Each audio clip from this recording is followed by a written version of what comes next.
नमस्कार। सुनो कहानी श्रृंखला के अंतर्गत प्रस्तुत है कहानी पूस की रात, जिसके लेखक हैं प्रेमचंद जी। हल्कू ने आकर स्त्री से कहा, सहना आया है, लाओ, जो रुपए रखे हैं उसे दे दूं, किसी तरह गला तो छूटे। मुन्नी झाड़ू लगा रही थी, पीछे फिरकर बोली, 3 ही तो रुपए हैं, दे दोगे तो कम्बल कहां से आवेगा? माघ पूस की रात हार में कैसे कटेगी? उससे कह दो फसल पर दे देंगे, अभी नहीं। हल्कू एक क्षण अनिश्चित दशा में खड़ा रहा। पूस सिर पर आ गया। कंबल के बिना हार में रात को वह किसी तरह नहीं जा सकता, मगर सहना मानेगा नहीं। घुड़कियां जमावेगा, गालियां देगा, बला से जाड़ों में मरेंगे, बला तो सिर से टल जाएगी। यह सोचा हुआ वह अपना भारी भरकम डील लिए हुए स्त्री के समीप आ गया और खुशामद करके बोला, ला दे दे, गला तो छूटे, कम्बल के लिए कोई दूसरा उपाय सोचूंगा। मुन्नी उसके पास से दूर हट गई और आंखें तरेरते हुए बोली, कर चुके दूसरा उपाय, जरा सुनूं तो कौन सा उपाय करोगे? कोई खैरात में दे देगा कम्बल? न जाने कितना बाकी है जो किसी तरह चुकने ही नहीं आती। मैं कहती हूं, तुम क्यों नहीं खेती छोड़ देते? मर मर काम करो, उपज हो तो बाकी दे दो, चलो छुट्टी हुई। बाकी चुकाने के लिए ही तो हमारा जन्म हुआ है। पेट के लिए मजूरी करो, ऐसी खेती से बाज आए। मैं रुपए न दूंगी। हल्कू उदास होकर बोला, तो क्या गाली खाऊं? मुन्नी ने तड़प कर कहा, गाली क्यों देगा, क्या उसका राज है? मगर यह कहने के साथ ही उसकी तनी हुई भौहें ढीली पड़ गईं। हल्कू के उस वाक्य में जो कठोर सत्य था, वह मानो एक भीषण जंतु की भांति उसे घूर रहा था। उसने जाकर आले पर से रुपए निकाले और लाकर हल्कू के हाथ पर रख दिए। फिर बोली, तुम छोड़ दो अब की से खेती। मजूरी में सुख से एक रोटी तो खाने को मिलेगी, किसी की धौंस तो ना रहेगी। अच्छी खेती है, मजूरी करके लाओ, वह भी उसी में झोंक दो, उस पर धौंस। हल्कू ने रुपए लिए और इस तरह बाहर चला मानो अपना हृदय निकाल कर देने जा रहा हो। उसने मजूरी से एक एक पैसा काट काट कर 3 रुपए कंबल के लिए जमा किए थे। वह आज निकले जा रहे थे। एक एक पग के साथ उसका मस्तक अपनी दीनता के भार से दबा जा रहा था। पूस की अंधेरी रात, आकाश पर तारे भी ठिठुरते हुए मालूम होते थे। हल्कू अपने खेत के किनारे ऊख के पत्तों की एक छतरी के नीचे बांस के खटोले पर अपनी पुरानी गाढ़े की चादर ओढ़े कांप रहा था। खाट के नीचे उसका संगी कुत्ता जबरा पेट में मुंह डाले सर्दी से कूं कूं कर रहा था। 2 में से एक को भी नींद न आती थी। हल्कू ने घुटनियों को गर्दन में चिपकाते हुए कहा, क्यों जबरा, जाड़ा लगता है? कहता तो था घर में पुआल पर लेट रहे, तो यहां क्या लेने आए थे? अब खाओ ठंड, मैं क्या करूं? जानते थे मैं यहां हलवा पूरी खाने आ रहा हूं, दौड़े दौड़े आगे आगे चले आए। अब रो नानी के नाम को। जबरा ने पड़े पड़े दुम हिलाई और अपनी कूं कूं को दीर्घ बनाता हुआ एक बार जम्हाई लेकर चुप हो गया। उसकी श्वान बुद्धि ने शायद ताड़ लिया, स्वामी को मेरी कूं कूं से नींद नहीं आ रही है। हल्कू ने हाथ निकालकर जबरा की ठंडी पीठ सहलाते हुए कहा, कल से मत आना मेरे साथ, नहीं तो ठंडे हो जाओगे। यह रांड पछुआ न जाने कहां से बर्फ लिए आ रही है। उठूं फिर एक चिलम भरूं, किसी तरह रात तो कटे। 8 चिलम तो पी चुका। यह खेती का मजा है। और एक एक भगवान ऐसे पड़े हैं जिनके पास जाड़ा जाए तो गर्मी से घबरा कर भागें। मोटे मोटे गद्दे, लिहाफ, कम्बल, मजाल है जाड़े का गुजर हो जाए, तकदीर की खूबी, मजूरी हम करें, मजा दूसरे लूटें। हल्कू उठा, गड्ढे में से जरा सी आग निकालकर चिलम भरी। जबरा भी उठ बैठा। हल्कू ने चिलम पीते हुए कहा, पिएगा चिलम? जाड़ा तो क्या जाता है, जरा मन बदल जाता है। जबरा ने उसके मुंह की ओर प्रेम से छलकती हुई आंखों से देखा। हल्कू, आज और जाड़ा खा ले, कल से मैं यहां पुआल बिछा दूंगा, उसी में घुसकर बैठना, तब जाड़ा न लगेगा। जबरा ने अपने पंजे उसकी घुटनियों पर रख दिए और उसके मुंह के पास अपना मुंह ले गया। हल्कू को उसकी गर्म सांस लगी। चिलम पीकर हल्कू फिर लेटा और निश्चय करके लेटा कि चाहे कुछ भी हो अब की सो जाऊंगा। पर एक ही क्षण में उसके हृदय में कंपन होने लगा। कभी इस करवट लेटता तो कभी उस करवट, पर जाड़ा किसी पिशाच की भांति उसकी छाती को दबाए हुए था। जब किसी तरह न रहा गया तो उसने जबरा को धीरे से उठाया और उसके सिर को थपथपाकर उसे अपनी गोद में सुला लिया। कुत्ते की देह से जाने कैसी दुर्गंध आ रही थी, पर वह उसे अपनी गोद में चिपटाए हुए ऐसे सुख का अनुभव कर रहा था जो इधर महीनों से उसे न मिला था। जबरा शायद यह समझ रहा था कि स्वर्ग यही है, और हल्कू की पवित्र आत्मा में तो उस कुत्ते के प्रति घृणा की गंध तक न थी। अपने किसी अभिन्न मित्र या भाई को भी वह इतनी ही तत्परता से गले लगाता। वह अपनी दीनता से आहत न था जिसने आज उसे इस दशा को पहुंचा दिया। नहीं, इस अनोखी मैत्री ने जैसे उसकी आत्मा के सब द्वार खोल दिए थे और उनका एक एक अणु प्रकाश से चमक रहा था। सहसा जबरा ने किसी जानवर की आहट पाई। इस विशेष आत्मीयता ने उसमें एक नई स्फूर्ति पैदा कर दी थी जो हवा के ठंडे झोंकों को तुच्छ समझती थी। वह झपट कर उठा और छपरी से बाहर आकर भौंकने लगा। हल्कू ने उसे कई बार चुमकार कर बुलाया, पर वह उसके पास न आया। हार में चारों तरफ दौड़ दौड़ कर भौंकता रहा। एक क्षण के लिए भी आ जाता तो तुरंत ही फिर दौड़ता। कर्तव्य उसके हृदय में अरमान की भांति ही उछल रहा था। 1 घंटा और गुजर गया। रात ने शीत को हवा से धधकाना शुरू किया। हल्कू उठ बैठा और दोनों घुटनों को छाती से मिलाकर सिर को उसमें छिपा लिया। फिर भी ठंड कम न हुई। ऐसा जान पड़ता था सारा रक्त जम गया है, धमनियों में रक्त की जगह हिम बह रहा है। उसने झुककर आकाश की ओर देखा। अभी कितनी रात बाकी है? सप्तर्षि अभी आकाश में आधे भी नहीं चढ़े।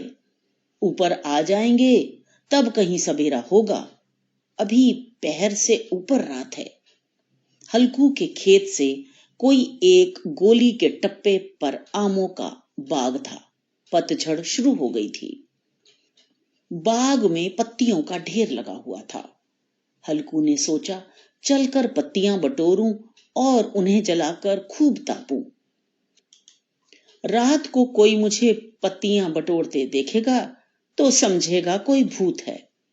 कौन जाने कोई जानवर ही छिपा बैठा हो, मगर अब तो बैठे नहीं रहा जाता।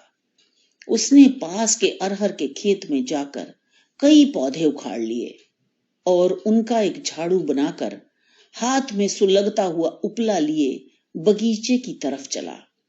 जबरा ने उसे आते देखा तो उसके पास आया और दुम हिलाने लगा। हल्कू ने कहा, अब तो नहीं रहा जाता जबरू, चलो बाग में पत्तियां बटोर कर तापे, फिर सो पाएंगे, अभी तो बहुत रात है। जबरा ने कूं कूं करके अपनी सहमति प्रकट की और आगे आगे बगीचे की ओर चला। बगीचे में खूब अंधेरा छाया हुआ था और अंधकार में निर्दय पवन पत्तियों को कुचलता हुआ चला जाता था। वृक्षों से ओस की बूंदें टप टप नीचे टपक रही थीं। एकाएक एक झोंका मेहंदी के फूलों की खुशबू लिए हुए आया। हल्कू ने कहा, कैसी अच्छी महक आई जबरू, तुम्हारी नाक में भी तो सुगंध आ रही है। जबरू को कहीं जमीन पर एक हड्डी पड़ी मिल गई थी, उसे चिंचोड़ रहा था। हल्कू ने आग जमीन पर रख दी और पत्तियां बटोरने लगा। जरा सी देर में पत्तियों का ढेर लग गया। हाथ ठिठुरे जाते थे, नंगे पांव गले जाते थे और वह पत्तियों का पहाड़ खड़ा कर रहा था। इसी अलाव में वह ठंड को जलाकर भस्म कर देगा। थोड़ी देर में अलाव जल उठा। उसकी लौ ऊपर वाले वृक्ष की पत्तियों को छू छू कर भागने लगी।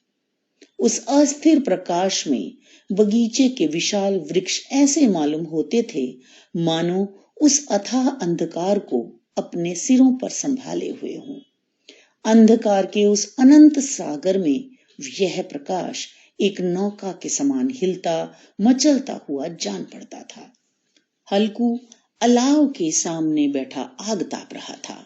एक क्षण में उसने दोहर उतार कर बगल में दबा ली, दोनों पांव फैला दिए मानो ठंड को ललकार रहा हो। तेरे जी में जो आए सो कर।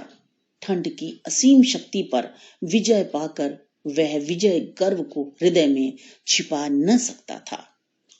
उसने जबरा से कहा, क्यों जब्बर, अब ठंड नहीं लग रही है? जब्बर ने कूं कूं करके मानो कहा, अब क्या ठंड लगती ही रहेगी? पहले से यह उपाय न सूझा? नहीं, इतनी ठंड क्यों खाते? जब्बर ने पूंछ हिलाई। अच्छा आओ इस अलाव को कूद कर पार करें, देखें कौन निकल जाता है। अगर जल गए बच्चा तो मैं दवा ना करूंगा। जब्बर ने उस अग्नि राशि की ओर कातर नेत्रों से देखा। मुन्नी से कल ना कह देना, नहीं तो लड़ाई करेगी। यह कहता हुआ वह उछला और उस अलाव के ऊपर से साफ निकल गया। पैरों में जरा लपट लगी, पर वह कोई बात न थी। जबरा आग के गिर्द घूमकर उसके पास आ खड़ा हुआ। हल्कू ने कहा, चलो चलो, इसकी सही नहीं, ऊपर से कूद कर आओ। वह फिर कूदा और अलाव के इस पार आ गया।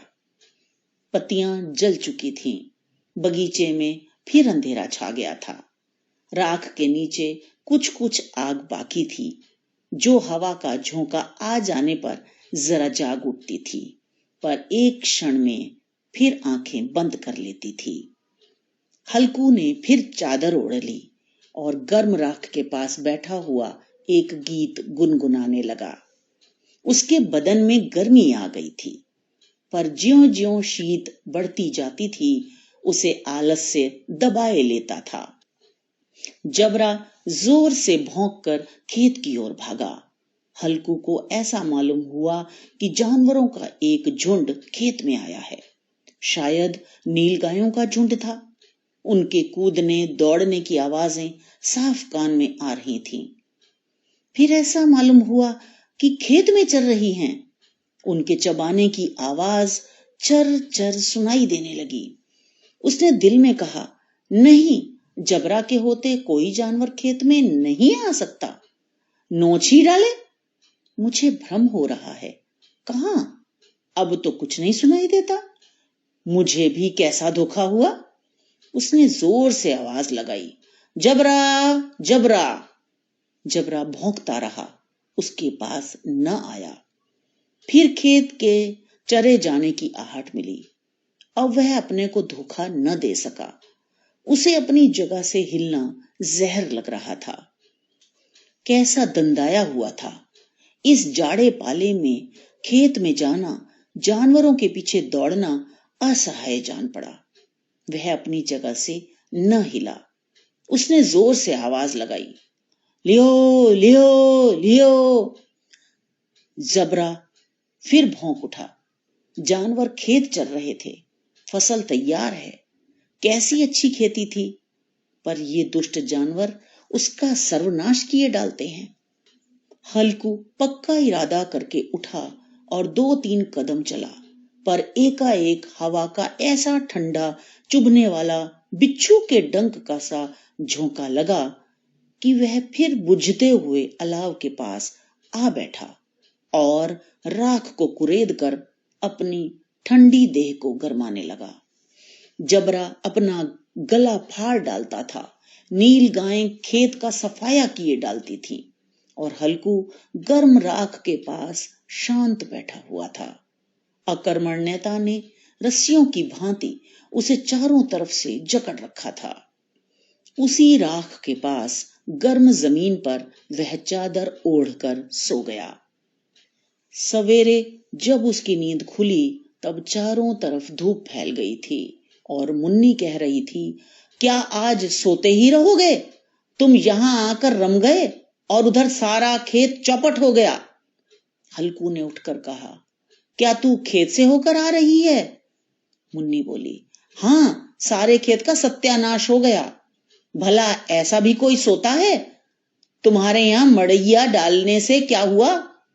हल्कू ने बहाना किया, मैं मरते मरते बचा, तुझे अपने खेत की पड़ी है।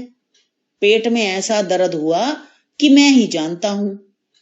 दोनों फिर खेत के डांड पर आए, देखा सारा खेत रौंदा पड़ा हुआ है और जबराव मड़ैया के नीचे चित लेटा है, मानो प्राण ही न हो। दोनों खेत की दशा देख रहे थे। मुन्नी के मुख पर उदासी छाई हुई थी, पर हल्कू प्रसन्न था। मुन्नी ने चिंतित होकर कहा, अब मजूरी करके माल गुजारी भरनी पड़ेगी। हल्कू ने प्रसन्न मुख से कहा, रात को ठंड में यहां सोना तो न पड़ेगा। तो ये तो थी कहानी पूस की रात। मुझे आशा है आपको पसंद आई होगी। इसे लाइक करें, दोस्तों के साथ शेयर करें और इसे सब्सक्राइब भी करें। तो मिलते हैं अगली कहानी में। धन्यवाद।